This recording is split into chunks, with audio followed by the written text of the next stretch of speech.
This is the Beyond the Dojo podcast. I'm Lauren. I'm Jeremiah. Do you ever notice how with kids like under the age of 8, generally, when you give them pretty clear instructions and they just don't do that? Like the one day that you were explaining to the kids how to rotate out partners. Oh, yeah. And you're like, rotate, and Jaina goes, woo, and spins in a circle. Yeah. The other day, Adeline, I was trying to teach her how to step backwards in back stance, which is really difficult for little kids for some reason. She's like 6. And I'm like, she's like stepping backwards correctly on one side, but on the other side, she's just spinning all the way around rather than stepping around the other side with the other foot. And I'm like, okay, Adeline, just keep your eyes on me the whole time as you step backwards. So she does it on one side, and then on the other side, she just, like exorcist, turns her head over and stares at me upside down as she just continues to do the same thing. And all the parents were dying laughing. And I'm like, listen, I am a serious teacher. This is bullcrap. It's like that every day. So, the joys of teaching children, probably in any field. So we wanted to continue on with the topic from our previous episode. That episode we kind of talked about getting a dojo started. And in this one, we want to talk more about like the maintenance and like the everyday business of running a dojo and different things we've experienced, tips we have. Our cat is using the litter box, of course, right as we get started, so there's scratching noises. That's not what we're going to talk about, but yeah. So any initial thoughts on that? On like, you know, let's say we've got the building squared away, we've got a student body, we're doing the everyday of running a dojo. Any tips on that? Honestly, you know, being consistent. Mm-hmm. You know, I know it sounds weird, but don't be late for your own class. Yeah. Don't take days off without having some kind of like week or more notice. Like, hey, we're not gonna have class these days. Mm-hmm. Be as committed as you want your students to be committed. Yeah. That's a thing that I don't think some people really consider. Yeah, and that was something I experienced a lot growing up, where the instructor would like last minute ask someone else to take their spot. And it's great when you have a community of people who can do that. But it's annoying, first of all, for the people who are taking your spot to teach, but then also for your students, like they don't know who's going to be teaching, or they don't know when you're going to get there. I mean, students need time to change clothes or warm up or whatever. So yeah, I totally get that. If it's a business especially, run it like a business. Run it like a business. And just know that we're approaching this from running it like a business. I get it. Like if you're running it just a club, that's different, I guess. I still feel like you do, if you're the head sensei, you do have some responsibilities to like be professional. But if it's a club atmosphere and you're not doing it for money, okay, that's fine. Well, I wouldn't even say that, because you know, you should have a class. A club should run a certain way. It shouldn't be just hodgepodge. It's never really going to sustain itself or have any longevity. So treat it, you know, be on time. Pretend as if you're the student that's a part of the club. Yeah. And how you want to handle it. So. Yeah, and even like, especially if you have your own building, your own location or whatever, and even if you don't, if you're using somebody else's space, I think it's very telling of the humility that martial arts teaches if you are maintaining that space. So, you know, making sure the dojo floor is clean, making sure the grounds are clean, making sure parking is accessible, doing as much as you can to like basically take care of what you have been given to take care of. I don't just mean your students, obviously take care of your students, but also the space that you are you know, utilizing. A clean floor, like it's super annoying to train on a dirty floor. I get that it happens, but keep the floor clean. Yeah, so a lot of those things are kind of common sense if you're serious about running a dojo. I think there's other things that you could talk back that may not cross someone's mind. I've never thought about the systems that you put in for, you know, invoicing children, and, you know, signing in, all these other things you've done. So maybe you could talk about those things, because... Okay, so, so because we have multiple businesses running out of our one location especially, I've had to learn, like, what kind of systems work, maybe across business types. number one piece of advice is try not to pay for things you don't need to pay for. We started off our business and thought it was a great idea to use this very expensive piece of software that was supposed to help us with billing and was supposed to help us with student sign-ins. It was a disaster. It was 6 months of me frantically trying to figure out how to use it. The company was extremely unhelpful. If you'd like to know the name, it's Zen Planner. I will go and tell them how bad they were. It was awful. It was the worst investment I've ever made.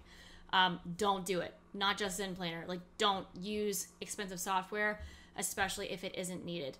You're better off to do pen and paper to start with, but essentially it's important to find systems that are within your budget that are easy for you to use. If it's got a steep learning curve, you have to evaluate whether or not using that system is going to be worth it for you. So it could be software for your billing. It could be software for your sign-ins, any kind of communication software, emailing, things like that. If it's too much for you to handle, just don't bother with it, because if the number one goal is to be a good teacher and to make sure that you're putting time into your students, that needs to be the number one focus. And I have made the horrible mistake of using all kinds of stuff and doing all kinds of things that were not necessary. It's also not only difficult for you as the business owner, but it's really difficult for your customers and for your students if they have to constantly relearn how to do new stuff, if they're having to learn how to use your new billing software, if they're having to learn how to sign themselves in. It can be difficult because not everything is intuitive. So what we have landed on, if this kind of helps, is we have a sign-in system that I built out of a Google form. It's really simple because we have multiple things going on in our business. When a person comes in, they select their name from a drop-down sheet. I have to update that and add the names in. Unfortunately, they can't just type their name, but they can select their name from a drop-down sheet. They select what they're there for. So if they're there for karate, they just click karate. They click next, and then they can select their class, and boom, it's done. I have it all in a Google Sheet so I can see everything. For me, that's important because if I need to go back and reference when a student was last present, I've got it all in a Google Sheet so I can see it. If it was handwritten, which is how I grew up, and everyone was writing their names as they walked in the door, then that's difficult. And that's only if you have a business where you need to keep track of when students were last there. Our memberships are run on an unlimited basis, so how often a student comes doesn't really matter, but we do that in case we need to reach out to a student for whatever reason they weren't there. So there are a number of systems that we have. Let me kind of start from the beginning and work my way through because we have a bunch. The first one is how we accept new students. When people contact us, I actually have a canned response, which is just a pre-written response. When they ask me a question about how much it costs or when a class is or how to get started, all of those questions are answered in this response. I copy and paste the response, add the person's name, say, reach out if you have any questions. The first step for any student age of 6 or over is they come to an intro class. We purposely set up an intro class separately from our regular classes because we don't have a separate area to run another class. And we've found that it's less intimidating if a student comes in by themselves, which I know that might sound counterintuitive, but if a student is by themselves, we can take extra time to teach them what they need to know before they go into their class. And on that same note, what we do is I usually take the student and run them through the basics. Jeremiah takes the parents aside, and you want to talk to them about what you usually talk to parents normally about. I give them the expectations, how we run the class, what we expect from the parents as far as discipline. So if the child is asked out of the class to leave the class, we don't expect, we would like to see the parents support our actions. And I go as far to explain, don't give the kid Mountain Dew and Twinkies while he's sitting there. That's if they get sent off the floor. If they get sent off the floor. Yeah. Try to have them support you as much as possible. I explain to them, how we do our discipline, how we, the first little interaction when a child is misbehaving, we just say out loud, hey, this is not acceptable at this time. We don't use a name. We don't call anybody out. We make a general statement to the entire class. If it happens again, we will look at the child, say, hey, this is not acceptable. Look at them, make sure they understand I'm talking to them. On the third one, we use their name, and we kind of make it a very public thing where we're like, hey, hey, Billy, you can't be picking your nose and flinging the burgers on the floor. and we kind of just put it out there for everybody to say. We do the disciplinary actions loud enough so that if the parents are in the lobby, they hear every one of them. And that's deliberate, so that, you know, everybody in the situation understands what's going on. I explained to the parents this for one reason, and the main reason is this. I don't want to hear the parents say, "Oh, I didn't know you were going to treat my child this way or that way." We make it very clear how we do things. We make it clear how what focus each class has, like our age group and everything like that. Our 6 to 8 year olds are, you know, we expect them to learn how to listen to directions very specifically, so we make them a little bit, you know, detailed so that they follow it through. Hand us the ball. Don't throw the ball at us. Don't toss the ball at us. Walk over and hand it to us. And then, you know, if they run over and hand it to you, did you walk? You know, certain things like that, just because that age group is what we focus on. And then the third thing is we give them the kind of layout. You know, I usually describe it as disciplinary action as a 3-strike rule, right? Get 3 strikes and you're out. We kind of play that idea. And then I explained to them that majority of the kids don't ever get out. It's rare that we ask a child off the floor. I mean, they really, really are like trying their hardest to get out of class. Yeah. If it's a reoccurring issue, we explain to them that we will pull the parent, child, and teacher off to the side, and we'll discuss a viable plan of action, right? So if it's, you know, if you do this, we will expect you to do this, and then all 3 of us agree in front of each other, that's the way we can be held accountable. So if your child is constantly picking his nose, flinging it on the floor, the next time you do that, you'll do 20 push-ups, or you'll lose 2 minutes of game time, whatever it is. We lay it out there, so the child has to agree to it, verbally agree to it, parent verbally agree to it, then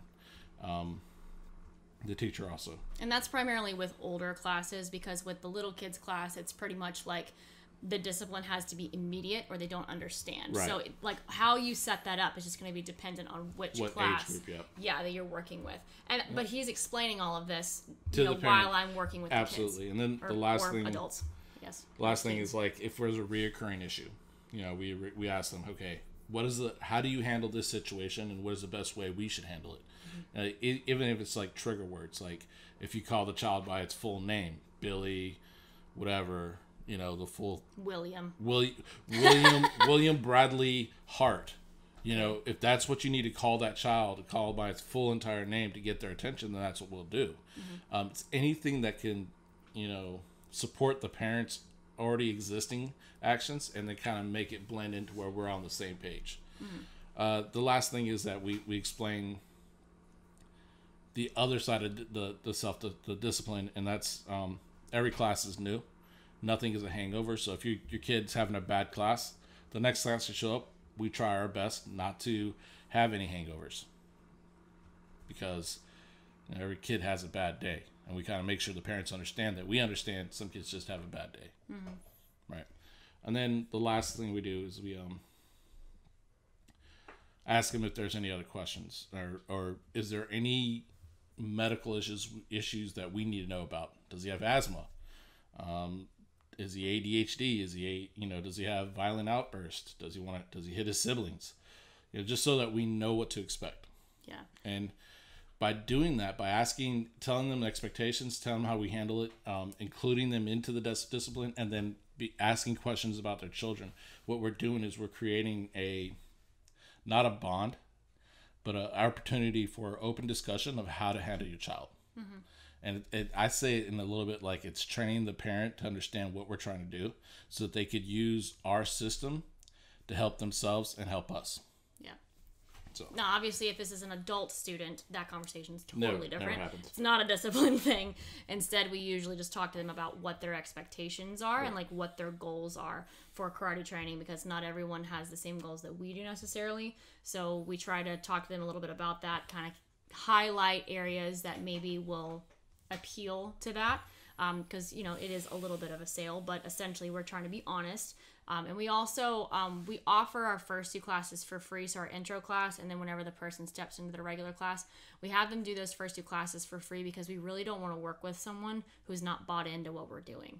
If they get in there and they hate it, it's more of a headache for us because we've had plenty of people that wanted to pay right after the intro class or before that. We're like, please don't.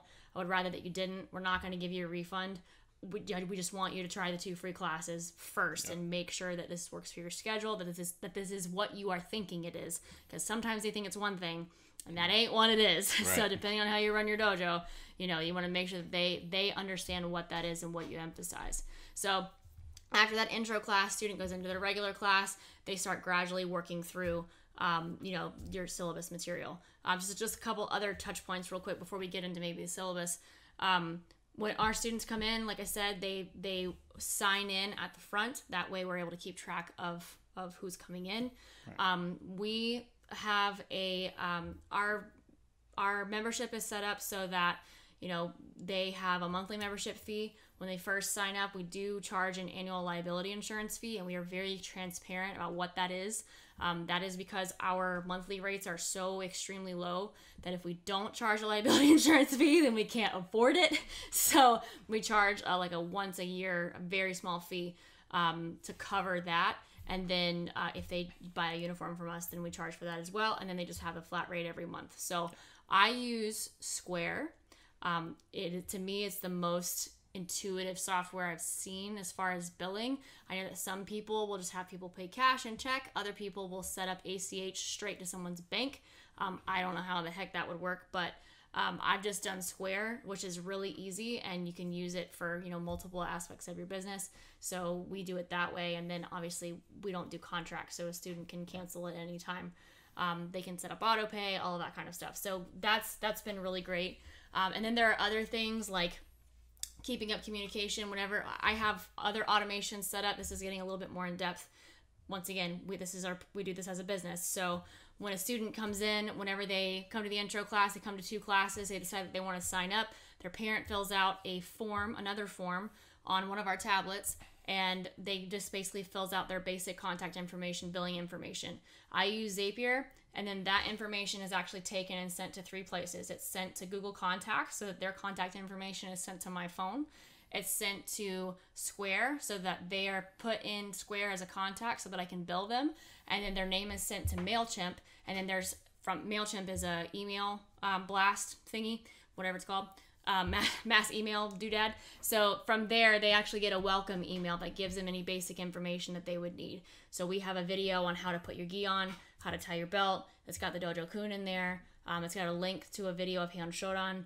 And then I actually did originally have a link to the warm-up that I haven't updated in a while. Yeah. But it's got basic information that anybody would need in order to get started, and it's putting them on our email list so that from there, if we have any announcements, we can email all of the people who are on that list. So we've got a number of things that happen up front pretty quick that try to make that seamless. So that, and I have it set up automatically so that I don't forget, because I have a lot of things to remember. I don't want to have to remember all of that. So that's just kind of translated. She sometimes forgets. Yes. Well, I would forget if it wasn't automatically set up. So sometimes I have to go back and double check that my systems are still working.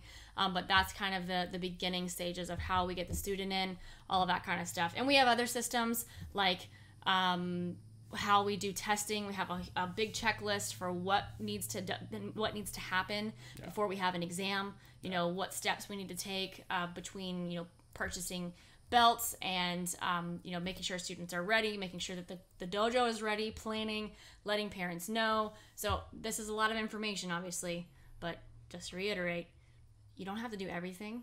Just find systems that you need, something that you find that you're repeating over and over again. A process, that's a system. So that's another Lauren one of those. Skimmed over the idea that we have systems even for our belt, our ranking, kind of how we do that. And I think that's a big part too, is to have a consistent system and expectations so that everybody knows exactly what they need to do. Yeah. Lauren did a great job almost 2-3 months ago now, where we took the syllabus, and then underneath the syllabus or next to it, she said, okay, this is what we expect at this rank. Yeah. And it was simple. For example, I'll give you the first test. It was your stances were the right shape, right? You used both hands for blocking. You knew you knew how to do it. You knew how to do the basics that we asked for, the basic, front stance, blocks, kicks, punch, right? And then when you did kata, it was like, okay, well, kata's expected. It'd be nice to have the kata entirely done in full, no issue. But at first test, if you make a small mistake, that's still acceptable, because we know beforehand, before they test, that they're able to do it. They've done it several times in front of us. So it's literally testing pressure, and some people just fold. Yeah. Right. They don't test well. So we take that into consideration, and as the ranks go higher, the expectations are higher, and the acceptable mistakes are eliminated. Like, after a certain rank, you got to make sure you hit your notes. So to clarify, we're not part of an organization. We took a syllabus that we had and adapted it slightly and essentially rewrote our syllabus. And my beef with syllabi is that they do not spell out expectations. Right. So the syllabus itself is fairly standard, but we decided, between there's three of us that essentially make the decisions as far as ranking. So we decided, okay, these are specific metrics that we're going to use. Right. So if a student gets 2 or fewer movements wrong on hand shodan and the general premise of the kata is correct, and it's their 9th Q exam, then we will pass them. But if they get 3 or more moves wrong, we're cutting it. So, and we used that on our last exam, and that was the parameter that we used to pass one student who got a hand-on movement wrong and another student who messed it up more than one move on hand-on wrong. So sometimes being very specific like that, if you do that, it not only helps you as an instructor, but if you have to explain yourself to the student or to the parents, you need to be clear. Yeah, there's an established expectation. You didn't meet the expectation. Yeah. This is what happens. And this is the specific expectation. And I know that that's the beef that people have with organizations, is like, they were like, well, I didn't pass my exam, but they gave me some ambiguous answer and I don't understand why. They said that my hand was turned wrong here and there, and then somebody else tested me and they said something else. We don't want that. We want it to be extremely clear. Like, this is not, it is our professional opinion, but we have a standard that we're going by, and it's not just movements listed on a page, it's actual metrics. So I argued for that, like, we need to do this. Yeah, and that system in itself is really clarified a lot of the issues we would normally have to be, a lot of this drama and stress over how we could explain to the student how they messed up. It's now really simple. You made 2 or more mistakes and Karakata can't pass you. And it's easier as judges because we decide for ourselves. I mean, we literally looked at each other, looked at the page, said nope. I mean, we didn't even have to have a discussion between the three of us because we knew, hey, it was on the page. They didn't do what was asked on the page. Right. Now, obviously, we can interpret that a little bit as well. We're not trying to be completely black and white, but that's been a huge help, I think. Absolutely. And I still want to reiterate that when we ask a student to test, it's not just to show up and anybody can show up. We invite people to test because we have practiced and prepared for that test for at least a month beforehand, and they were able to repeatedly do what we asked in class and follow those guidelines. They met that criteria and passed it several times before we invite them over, because we're not trying to put our students in a failing situation. We want to make sure they're successful. The reason why we still have them test is because it's different when you have to perform under pressure. And at certain ranks we understand it, and at certain rankings there's no exception. Right. But that's a sliding rule of where you're at in your karate. So, but being able to have those types of parameters in place and to abide by them and to explain them clearly to your students is a huge advantage, because even if you're breaking someone's heart because you don't ask them to test, it's better off that you do that rather than fail them and not really have a clear explanation as to why they were failed, or you pass them and then their karate sucks. Overall, think about this as far as like maybe student retention or building the quality of your dojo. It's important that all of this stuff, like, you try to create a standard and stick by it. And for us, luckily, the parents of our students, the children, are pretty involved, and even some that don't have a lot of time are really involved, to the point where they look up YouTube videos. They're watching their kid practice at home, right? And when we say when they ask us, hey, what about Billy? We're like, well, Billy doesn't do this, or this. Yes. He messed these moves up. We can't ask him. It's inconsistent still. And they know that. They see it and go, oh, okay. And that's it. There's no, you don't like Billy, you're being rude, you're being whatever. Yeah, they don't take it that way. They don't take it that way because they know there is an expectation. this is the expectation. And it's very objective. Right? It's very objective. It's not subjective. No, it's very... Subjective is opinion. Objective is like... Yeah, I'm sorry. I got it mixed up in my head for a minute. minute. I did it on the last one. I was like, did I just say the right word? It's very objective. And you know... Now when it comes up to higher ranking, you know, brown belt level, stuff like that, the technique is objective, right? But there are some things that are subjective that you have to consider. Sure. But there's always going to be a little bit. Right. That is where you, by that time, you've created such a relationship not only with the student, but with the parents to describe those things and then being more welcoming and accepting of it, because they've seen up to a certain point, everything is very straightforward. And we're not trying to mislead anybody. Okay, so I have some points to make about that in just a second. I want to say two more things about testing systems real quick. So one is after an exam, and then from that, well, first of all, I think it's important to schedule regular exams. Yeah. When I was younger, hold on, I'm still on number one. When I was young, I was younger, we had a strict 3 or so months that we would test every 3 months, or have an exam every 3 months. Not everyone tested every 3 months, but we would have an exam every 3 months. And then things happened and we didn't. And whenever I took over managing the dojo, we hadn't had an exam in a year and a half, which was unacceptable. There were white belts who should have been orange belts by then. So there were 10 Qs that should have been 7th Qs by then, but they couldn't even get their hand shodan. So there were other issues there as well. But I think it's very important that to make sure that you're on pace, because remember, these are going to be goal-oriented students for the most part, or at least to a point. You need to have regularly scheduled exams, not to say that everyone has to test every time, but you need to have them because it makes sure that you keep pace as an instructor. Sometimes we can get distracted, and sometimes we can kind of go off on little tangents and do fun things here and there, and that's fine. And I get that some clubs do not focus a lot on syllabus work. They just do whatever the instructor feels like they want to do. And I mean, I guess that's fine. But once again, if you're running a professional club, it's not about the ranking per se, but it is about progress. So are they actually seeing a progress in knowledge, regardless of whether or not they're testing? The test is just an external showing of what that is. Are you actually setting this up so that you are seeing a consistent increase in knowledge? Because one of the reasons that people leave dojos and organizations at every rank is because they're not learning anything anymore.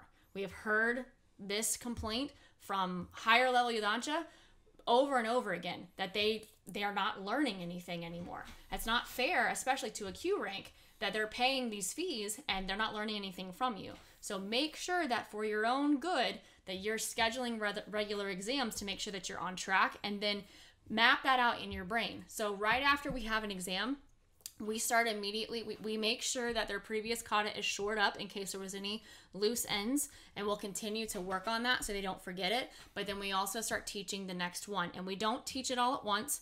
We try to teach it in little bits and pieces because we want to make sure the quality is there. But we're starting to teach that next kata over the next couple of weeks. We're starting to teach them their new kihon. We're maybe taking it one step at a time. There might be a new concept that's being introduced. Maybe they didn't have both hands working in their blocks. Maybe they don't have the concept of hip rotation yet. Maybe they're learning double techniques. So it's not just a step in punch, but it's a step in double punch.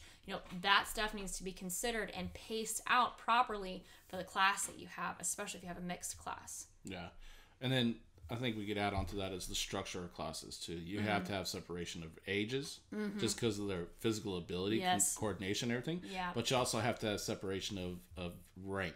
In some cases, In some cases. Unless you're able to, let's say your dojo's smaller and you could manage the different ranks within one class. But as that class grows, you have to really consider, okay, I need to break off another class because these people are not getting fed consistently. Consider teacher to student ratio. Yeah, absolutely. Depending on age. Yep. And what is your capacity, and how many people on the floor can you teach two different curriculum or two different ideas? Right.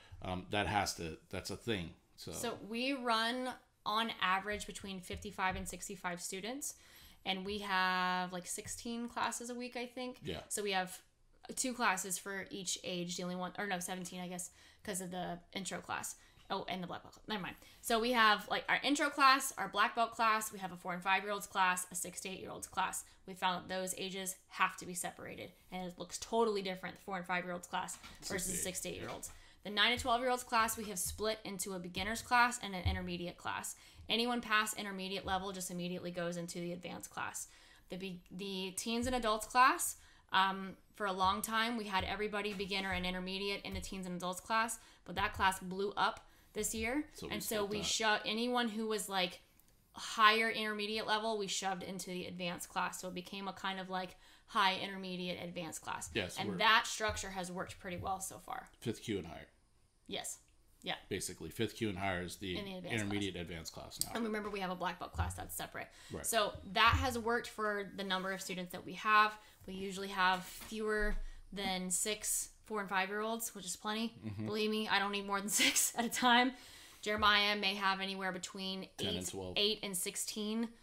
As far as the range, between 8 and 16, 6 to 8 year olds. Yep. The 9 to 12 year olds class, when it grows, it usually has about 13 to 15 kids. Right now it's a little smaller because we just advanced a bunch of kids. Right. Intermediate class, you're not going to be able to change that amount as much, just because once you're separating it by rank, that's different. That's it. But that class right now has like 15 kids. Right. What happened was the influx of students have finally got to a point where they needed to be separated. Yeah. And I guess that's the other thing you need to consider too, is like, know when you have influx of students. Yes. Know that, like, we know that there's going to be a large influx right at the beginning of school. Mm-hmm. And then there's going to be a smaller, like, influx at the beginning of the year. Mm-hmm. Beginning of the calendar year, yeah. Beginning of the calendar year. And that's just something we know is going to happen, so we prepare for it. And we align our tests and everything around that so that we can manage it more easily. Mm-hmm. So. And as far as you were talking about, like, earlier, talking about, like, expectations for advanced ranks and explaining clearly and all that stuff. Jeremiah did talk about this on the last episode. I think more than any other piece of advice, anything business related, any system, I think the number one goal is, it should be, unless you're some kind of a scam artist, your number one goal should be teaching quality karate. If you're going to teach quality karate, you have to train. You have to train. Well, all our systems when it comes to teaching is based on the fact that you are continually training. So it's really important that you continue to train yourself, because if you don't, what happens is your student gets really close to where you're at, and there's not much else you're providing that student, and they feel like they met their top, right? And it's common sense everywhere else but karate. For some reason in karate, you open your dojo, you start teaching, the majority of people stop training or stop learning, right? No, you have to continue your education so that you can provide a quality instruction for the next generation, right? So it's literally preserving the long-term run of your dojo by you continually train. It's a no-brainer if you look at it that way.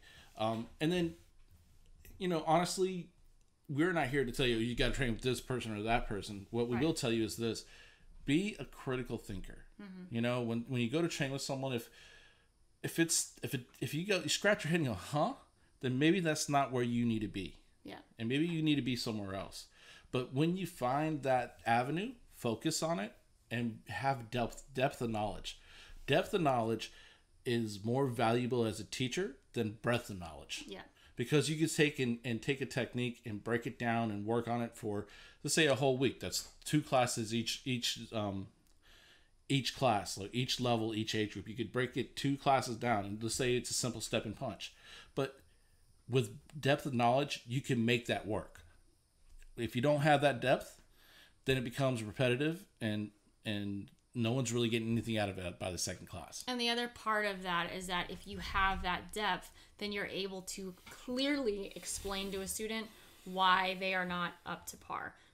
I mean, and you can't expect a student to be higher than what their rank is calling for, but the more knowledge that you have, the clearer expectations you can have for that progression to where you are. Like, what would be the expectation here and here and here and here?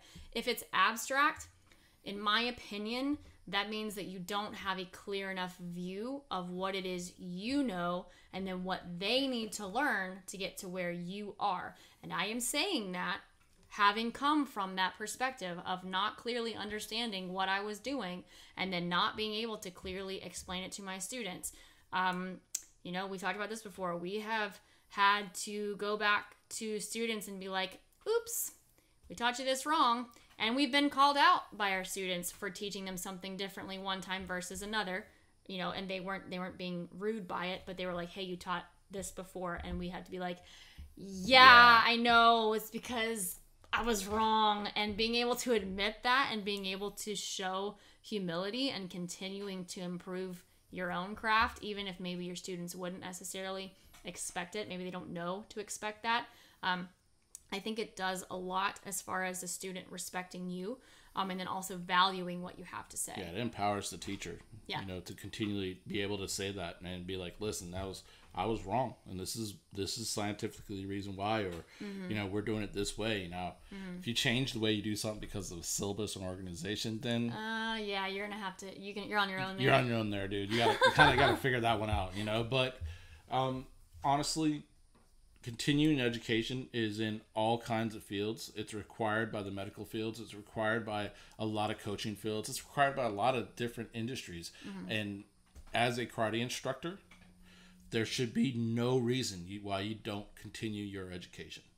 I mean, even if it's just, you know, you could just, if you're running a sport karate club where it's more about tournaments and this and that, taking referee classes, taking coaching classes, taking, you know, getting a higher level of referee license, you know, those things are continuing education because it's going to teach you on things you want. So, just keep going. We're going to keep going. The camera keeps shutting off because it's hot. It's fine. Keep going. So, you know, it doesn't have to be a specific kind of continuing education. It can be as basic as kinesiology classes, understanding how the body works better, understanding those kind of things, just to give you a better verbiage and a better understanding of what you're trying to explain. Yeah. So, you have any other things to add to like the... Nah, that's about it, man. I can't harp enough on continuing education, continue training for instructors and the success they have in their dojo. Yeah. And, you know, that's just the way it is. Yeah, I think overall, like, we're not necessarily the best at, like, marketing. So this was not, like, a marketing episode. But I think running a quality operation, it's essentially, like, giving people no excuse to leave that would be your fault. I mean, granted, things happen, but essentially, if you are crossing your T's and dotting your I's, even though you can't control everything, just trying to bring the best quality product, trying to have good communication with your students, with, you know, student parents, you know, creating a community. You know, we actually didn't really get into that, but the idea of cultivating a community of people who enjoy doing what you're doing rather than, you know, pushing them away. And I'm not saying like being buddy with all of your students necessarily, but, you know, sharing passion with a group of people who are also passionate about this thing that you're passionate about. I think that's really important as well, because you're kind of, you know, it's like gym buddies. You're providing them a safe place to train and, you know, find a new passion. Yeah. So what you been working on? So I've been working on that same combo, the whole jab, front arm down block, and then reverse punch step in thing. And essentially what I was working on, I was kind of not feeling so good for a couple weeks, so I haven't trained as much, but main thing I was working on was like keeping a somewhat level hip position, and whenever doing a jab, trying not to pick my foot up and stomp forward, because that's not very efficient. So rather than just stomping, trying to reach better with that front foot, and I think I found a better way of doing it that helps me keep my height controlled and my pelvis more controlled, so a lot easier of a movement. So that's kind of been the main thing. The main squeeze. Awesome. Yeah. All right, guys. Well, sorry the camera cut off again. Eventually we'll get the camera thing figured out. But thanks for listening. Bye. Bye.